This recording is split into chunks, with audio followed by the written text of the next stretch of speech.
நண்டு கொக்கை கொன்ற கதை. ஒரு பெரிய குளம் ஒன்று இருந்தது.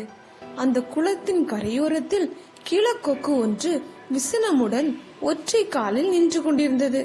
துள்ளி கொண்டிருந்த மீன்களில் ஒன்றுக்கு சந்தேகம் வந்தது.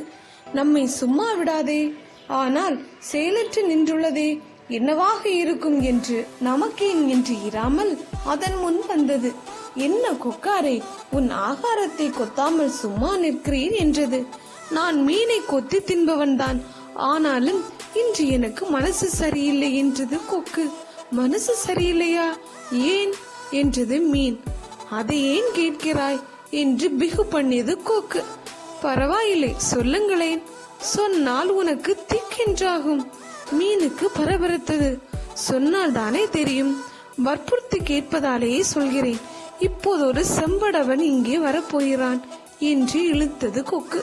வரட்டுமே, என்ன வரட்டுமே, உங்களை எல்லாம் ஒட்டு மொத்தமாக பிடித்து சென்று விட போகிறான். ஐயையோ, உடனே அம்மீன் உள்ளே சென்று விட்டது. சில நிமிடங்கள் ஆகியிருக்கும். பல மீன்கள் அதன் முன் துள்ளின. அது மட்டுமா, ஒட்டு மொத்தமாக நீயே எங்களை எல்லாம் அந்த அபாயத்திலிருந்து காப்பாற்றேன் என்று கெஞ்சின. அபாயம் சொன்னவனே உபாயமும் சொல்வான் என்று அவைகள் யோசித்து கொக்கிடம் உதவி கேட்டன. நான் என்ன செய்வேன்? என்னால் செம்படவனோடு சண்டை போட முடியாது.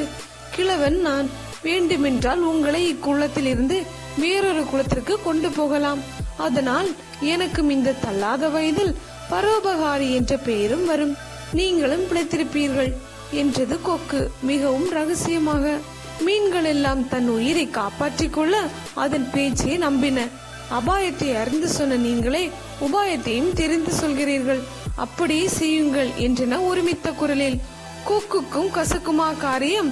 நடைக்கு ஒவ்வொன்றாக குளத்தில் இருந்த மீன்களை எல்லாம் கவ்வி கொண்டு போய் சில மீன்களை தின்று மற்ற மீன்களை ஒரு பாறையில் உலர வைத்தது.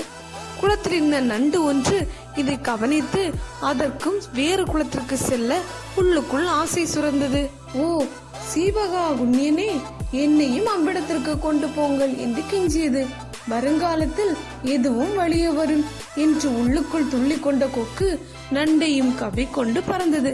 பறக்கும் போது வழியில் மீன்களின் முள்ளுடல்கள் அங்கங்கே சிதறி இருப்பதை கண்டது நண்டு. அதற்கு பக்கென்றது. அத்துடன் வேறு நீர்நிலைக்கு கொண்டு செல்வதாக கூறி மீன்களை தின்றுவிடும் கொக்கின் வஞ்சகம் நண்டுக்கு சட்டென புரிந்துவிட்டது. தன் நிலையும் அப்படித்தானா? உயிரா